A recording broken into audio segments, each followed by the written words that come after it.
Doctor B are Ambedkar की दिलचस्प कहानी कैसे एक अनुपस्थित छात्र एक प्रतिभाशाली छात्र में बदल गया। डॉक्टर भीमराव अंबेडकर अपने समय के सबसे विद्वान भारतीय राजनीतिज्ञ थे। वे लंदन स्कूल ऑफ इकोनॉमिक्स से अर्थशास्त्र में डॉक्टरेट की उपाधि प्राप्त करने वाले पहले भारतीय थे। साथ ही कोलंबिया विश्वविद्यालय से भी उन्होंने डॉक्टरेट की उपाधि प्राप्त की थी। इसके अलावा उन्होंने लंदन के ग्रेज इन से बैरिस्टर एट लॉ की डिग्री भी प्राप्त की। उनमें सीखने की अदम्य भूख थी। विदेश यात्रा के दौरान वे अपने साथ हजारों सेकंड हैंड किताबें लाते थे। बॉम्बे, राजगढ़ में उनके निजी पुस्तकालय में 50,000 से ज्यादा किताबें थीं। फिर भी बचपन में एक समय ऐसा आया जब वे अपनी पढ़ाई छोड़कर घर से भागकर एक साधारण मिल मजदूर के रूप में काम करना चाहते थे। नियति को जो मंजूर था वह उनकी योजना सफल नहीं हो पाए। डॉक्टर बी आर अंबेडकर के पिता रामजी सकपाल भारतीय सेना में सूबेदार थे।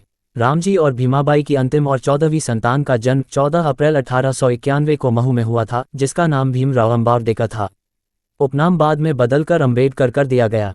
ये परिवार अछूत जाति महार से संबंधित था जो अपनी वीरता के लिए जाना जाता था।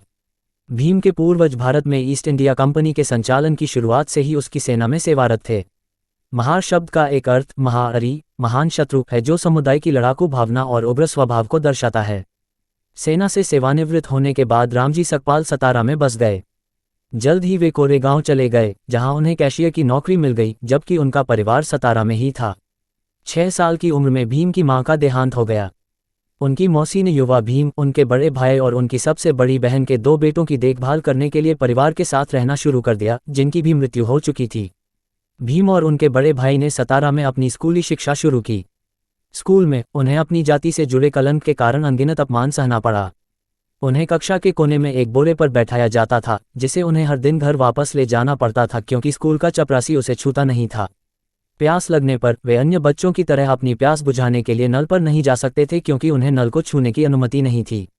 जब प्यास लगती तो स्कूल का चपरासी ऊपर से उनके मुंह में पानी डालता, ये सुनिश्चित करते हुए कि पानी का बर्तन उनके अपवित्र शरीर को न छुए। स्कूल में कोई और लड़कों के लिए ये सांसारिक कार्य भी नहीं करता था। बाद में अंबेडकर ने अपने निबंध नो चपरासी नो वाटर में उन दिनों की पीड़ा का वर्णन किया। हालांकि स्कूल में सभी लोग भीम के प्रति निर्दयी नहीं थे। वह महादेव अंबेडकर नाम के एक ब्राह्मण शिक्षक का प्रिय छात्र था। सर महादेव अपना दोपहर का भोजन भी उसके साथ साझा करते थे। उन्हें भीम इतना पसंद था कि उन्होंने स्कूल के रिकॉर्ड में लड़के का उपनाम अंबेडकर से बदलकर अंबेडकर रख दिया। अपने स्कूल के शुरुआती दिनों में भीम बेफिक्र, निडर और अपनी पढ़ाई के प्रति गंभीर नहीं थे। उनकी रुचि बागवानी, मवेशियों की देखभाल और बकरियां पालने में थी। 1901 में रामजी सकपाल ने अपने 2 बेटों और एक पोते को कोरेगांव में अपने साथ गर्मियों की छुट्टियां बिताने के लिए आमंत्रित किया। सतारा से उन्हें मसूर तक ट्रेन से यात्रा करनी थी, जहां से कोरेगांव 10 मील दूर था। ये युवा लड़कों के लिए बहुत ही रोमांचक प्रस्ताव था, क्योंकि उन्होंने पहले कभी ट्रेन से यात्रा नहीं की थी। छुट्टियों के लिए नए कपड़ों की सिलाई सहित बड़ी तैयारियां की गईं। जब ट्रेन मसूर पहुंची तो लड़कों को ये जानकर आश्चर्य हुआ कि उनके पिता उन्हें लेने नहीं आए हैं। बाद में पता चला कि उनका पत्र समय पर उनके पिता तक नहीं पहुंचा था। उन्होंने कोरेगांव पहुंचने के लिए एक गाड़ी किराए पर लेने का फैसला किया, लेकिन जब गाड़ी मालिकों को पता चला कि वे महार हैं तो उन्होंने उन्हें सवारी देने से इनकार कर दिया। अंत में स्टेशन मास्टर के हस्तक्षेप से एक गाड़ी मालिक इस शर्त पर अपनी गाड़ी उधार देने के लिए सहमत हुआ कि उन्हें दोगुना किराया देना होगा और गाड़ी भी खुद चलानी होगी। रास्ते में जब उन्होंने घर से लाया हुआ खाना खाना चाहा तो कोई भी उन्हें पानी देने को तैयार नहीं हुआ। भीम को पता था कि वह अछूत है और उसे एक निश्चित आचार संहिता का पालन करना पड़ता है, लेकिन इससे पहले उसे इस तरह के अमानवीय व्यवहार और अपमान का सामना नहीं करना पड़ा था। इसने उसे अछूत प्रथा के बारे में सोचने पर मजबूर कर दिया। अंबेडकर अपनी जीवनी वेटिंग फॉर ए वीजा में लिखते हैं, ये घटना मेरे जीवन में बहुत महत्वपूर्ण स्थान रखती है। जब ये घटना हुई तब मैं 9 साल का था, लेकिन इसने मेरे मन पर एक अमिट छाप छोड़ी है। जब भीम लगभग 10 वर्ष का था, उसके पिता ने दूसरी शादी करने का फैसला किया। भीम को यह विचार पसंद नहीं था कि कोई दूसरी महिला उसकी मां की जगह ले और उसके गहने पहने। उसने विद्रोह किया और गुप्त रूप से घर से भाग जाने और बंबई में एक मिल मजदूर के रूप में काम करने की योजना बनाई, जहां उसे पता था कि सतारा के कई लड़के काम कर रहे थे। ट्रेन का किराया खरीदने के लिए उसने अपनी चाची की थैली से पैसे चुराने की योजना बनाई, जो उसके साथ फर्श पर सोएगी। लगातार 3 रातों तक उसने चाची की कमर में बंधी थैली को हथियाने की कोशिश की, लेकिन सफल नहीं हो सका। जब उसने चौथी रात थैली पकड़ी तो उसे बड़ी निराशा हुई जब उसने पाया कि थैली में केवल आधा आना था, जो किराया खरीदने के लिए पर्याप्त नहीं था। निराश होकर उसने पूरी रात अपने अगले कदम के बारे में सोचते हुए बिताई। अगले दिन उसने ये निष्कर्ष निकाला कि स्कूल से भागने की कोशिश करने का कोई फायदा नहीं है। अब उसने मन लगाकर पढ़ाई करके और अच्छी नौकरी पाकर आत्मनिर्भर बनने का फैसला किया। उस दिन से उसने अपनी भागदौड़ वाली आदतें छोड़ दी और खुद को पढ़ाई के लिए समर्पित कर दिया।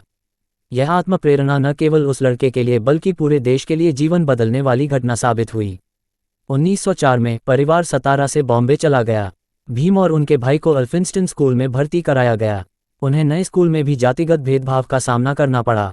उन्हें संस्कृत को दूसरी भाषा के रूप में लेने की अनुमति नहीं थी क्योंकि ब्राह्मण संस्कृत शिक्षक शूद्रों को वेदों की भाषा नहीं पढ़ाते थे। उनकी इच्छा के विरुद्ध उन्हें फारसी को अपनी दूसरी भाषा के रूप में लेना पड़ा। बाद में भीम ने वेदों और हिंदू धर्मग्रंथों का प्रत्यक्ष ज्ञान प्राप्त करने के लिए संस्कृत का अध्ययन किया। उन्होंने संस्कृत को साहित्य और व्याकरण का खजाना बताया और कहा कि यह फारसी से कहीं बेहतर है।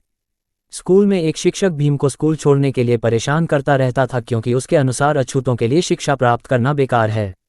शिक्षक की लगातार डांट से तंग आकर एक दिन भीम ने गुस्से में शिक्षक से कहा कि वह अपने काम से काम रखें। जब दोनों भाई माध्यमिक विद्यालय में पहुंचे तो रामजी सकपाल की अल्प पेंशन उन दोनों की फीस भरने के लिए पर्याप्त नहीं थी।